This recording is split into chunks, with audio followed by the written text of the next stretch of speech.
Yazidi refugee commemorates 3 years since ISIS launched genocide in SinjarReuters. The remains of more than 340 Yazidi Kurds, likely the victims of ISIS terrorists, have been unearthed in a mass grave outside Mosul, according to the International Business Times.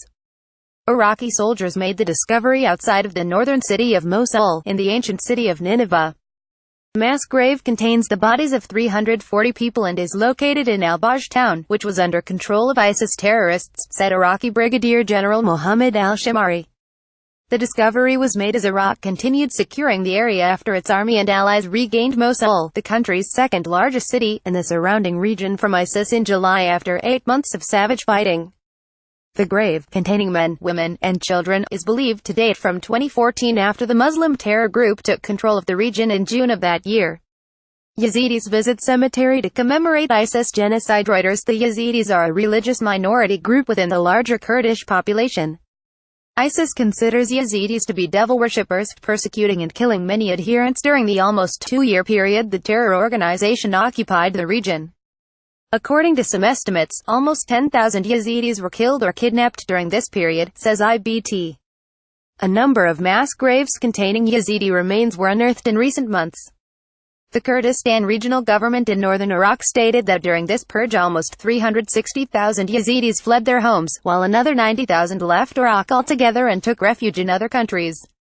A UN committee of investigation announced that massacres by ISIS against the Yazidi minority were still taking place in Syria, despite a Syrian commitment to deal with the issue. Thousands of Yazidi men are missing while thousands of women suffer from harsh violence and rape on a daily basis, said the organization's statement, according to a report by Reuters. Iraqi Prime Minister Haider al-Abadi formally declared victory over ISIS in Mosul on July 10. ISIS faced thousands of Iraqi soldiers, Kurdish fighters, Sunni Arab tribesmen, and Shia militiamen, who were backed by US-led coalition warplanes and military advisors who took part in the offensive which began in October 2016. Iraq and its allies encountered fierce resistance from ISIS, including snipers, suicide bombers, and shelling. When Mosul was finally retaken, much of its densely built-up old city was destroyed as a result of intense fighting.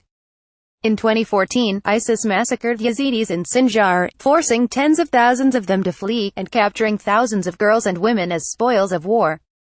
The UN warned that the group appeared to be committing genocide against the Yazidis, but last year a UN Commission of Inquiry (COI) report entitled "They Came to Destroy ISIS Crimes Against the Yazidis" was more conclusive. Based partly on interviews with survivors, the report found that ISIS sought to erase the Yazidis through killings, slavery, enslavement, torture and inhuman and degrading treatment. The group was holding Yazidis in conditions that bring about a slow death, and was transferring Yazidi children from their families to live with ISIS fighters, cutting them off from beliefs and practices of their own religious community, the report said. Yazidi man stands in front of destroyed houses in Sinjar. Reuters tags ISIS, Yazidis, Sinjar.